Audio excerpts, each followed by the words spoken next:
Finally, we have someone at the worldwide leader in woke who is willing to tell the truth about the network. Finally, we have someone who collects woke welfare from ESPN, willing to be brutally honest about the substandard product that ESPN presents on a daily basis. You know, if you're under the age of probably around 30, you really have no idea how great ESPN used to be.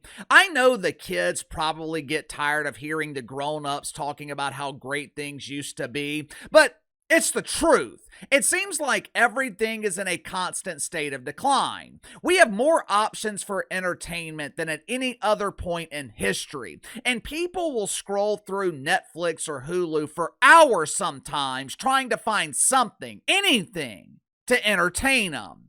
When I was growing up, we had ESPN and ESPN2, which is now called ESPN Dos. Today, ESPN has a damn family of networks, and they all offer the same thing, a substandard, polished turd.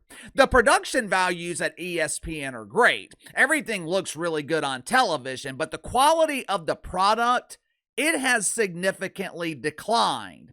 The only show on ESPN worth watching, pardon the interruption. Ironically enough, PTI is the only show that resembles what ESPN used to be, which is probably why it's the most watched show on the network. Well, KC, what about Around the Horn? That show is great!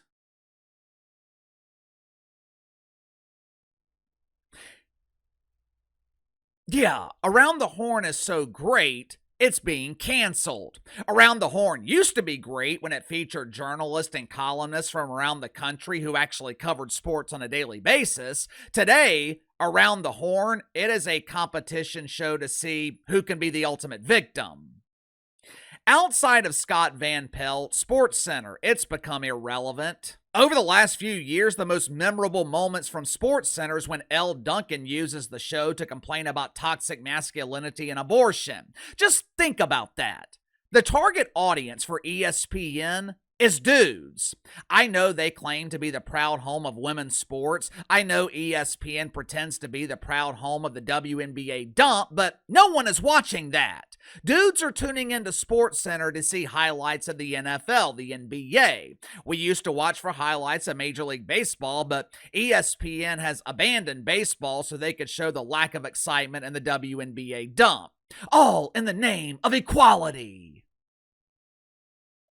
The point is, ESPN's audience is overwhelmingly male, or as Elle Duncan would call us, toxically masculine.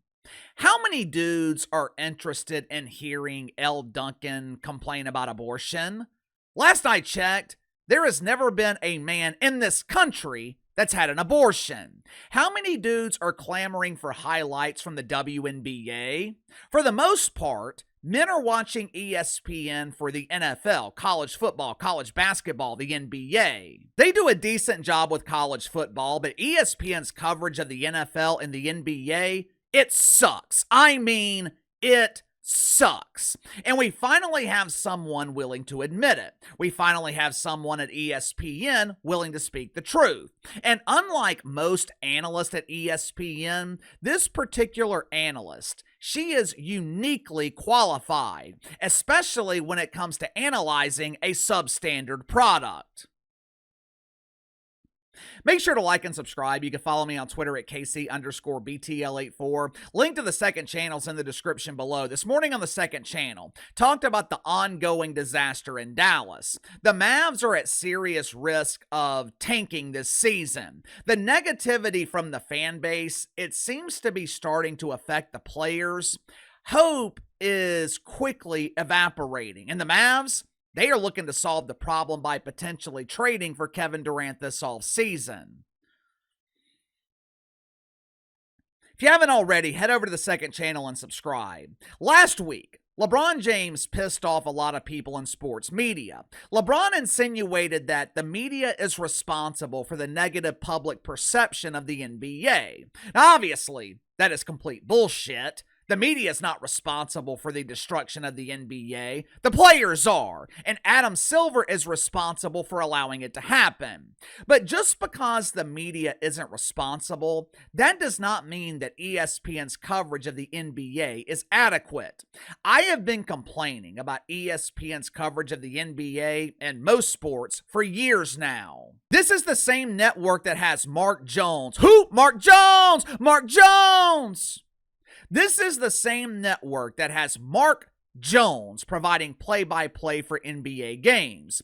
Mark Jones is the worst broadcaster in the history of broadcasting. When he was paired with Bob Griffin the Trace, it was the worst duo in sports. It was so bad, ESPN eventually fired Bob Griffin. Problem is, they didn't fire Mark Jones. Not only did they not fire him, they gave his ass an extension. Why?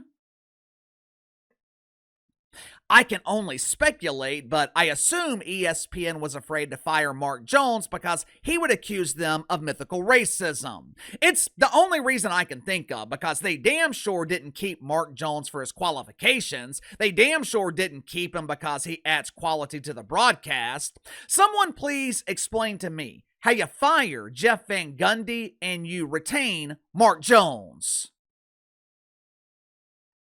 Friday morning on First Take, Stephen A. Smith, he responded to LeBron James. We covered his response on the second channel if you want to go check it out. But one of the rotating panelists on First Take Friday morning was Chenet Ogwumike. Chenet Ogwumike. I can never get her name right. It's not intentional. I am not trying to make fun of her or anything because I actually agree with damn near everything she said. I know her first name is Chenet, so we're just going to stick with that. Like I said earlier, Chenet is uniquely qualified to analyze a substandard product. You see, before she became an analyst at ESPN, Chenet spent 9 years in the WNBA dump. She worked at the dump in Connecticut as one of the female sons, and she also worked the dump in Los Angeles as a member of the LA Sparkles. If anyone is qualified to analyze the substandard product at ESPN, it is Chenet. She spent 9 years on both coasts participating in the substandard WNBA. Friday morning, Stephen A. Smith, he asked Chenet if she believed that LeBron James was justified in blaming the media for the negative perception of the NBA. Now, I am sure Stevie thought Chenet would agree with his assessment because that's what First Take has become. A bunch of dudes and pretend analysts agreeing with each other. The NFL is racist. Ooh, I agree. The NHL is white privilege. Ooh, I agree. It's okay for a grown man to call himself Shay. Ooh, I definitely agree. Friday morning, Chenet was in no mood to board the Bruce caboose and blindly agree with Stephen A. Smith.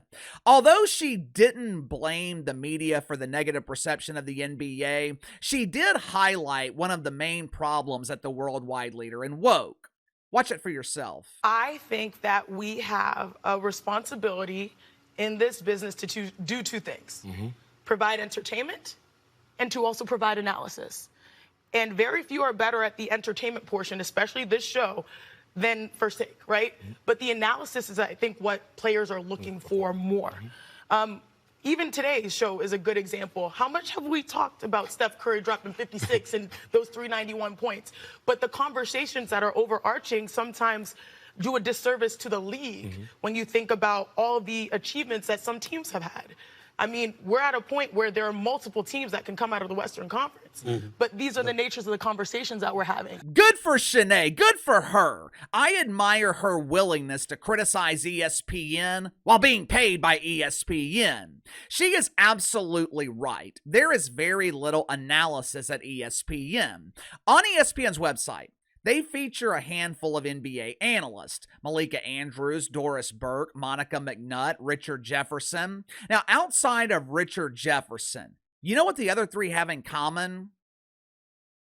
They have never played in the NBA. Hell, I don't think Malika Andrews has ever played organized basketball. So how in the hell can she analyze a game that she has never played? How can they analyze a league they've never played in? ESPN does the same thing with the NFL. Their primary analyst for the NFL, pretend analyst Mina Kimes. ESPN has sacrificed analysis for equity. They have sacrificed analysis for diversity. And in return, viewers have been given a substandard product. And they wonder why fewer and fewer people are watching ESPN. Me personally, I cannot stand Gilbert Arenas. Sometimes I watch his show on YouTube when he has a guest on the show that I'm interested in seeing. You know what the best part is about Gilbert Arenas' show? When he doesn't contribute, when he's silent. A couple of weeks ago, Tim Hardaway, he was a guest on the show and he silenced the entire panel. It was the best episode of Gil's Arena ever produced because throughout the segment, Gilbert Arenas was silent. But even with that being the case, I respect Gilbert Arenas and his ability to analyze the NBA. Why? Because he played in the league for years. Gilbert Arenas was a part of multiple playoff teams. He has been inside NBA locker rooms. He knows how players think. He knows how players approach the game. Gilbert Arenas can provide insight that very few people can provide. Doris Burke can't do that. Malika Andrews can't do that. Uncle KC can't do that, which is why Uncle KC has never pretended to be an NBA analyst.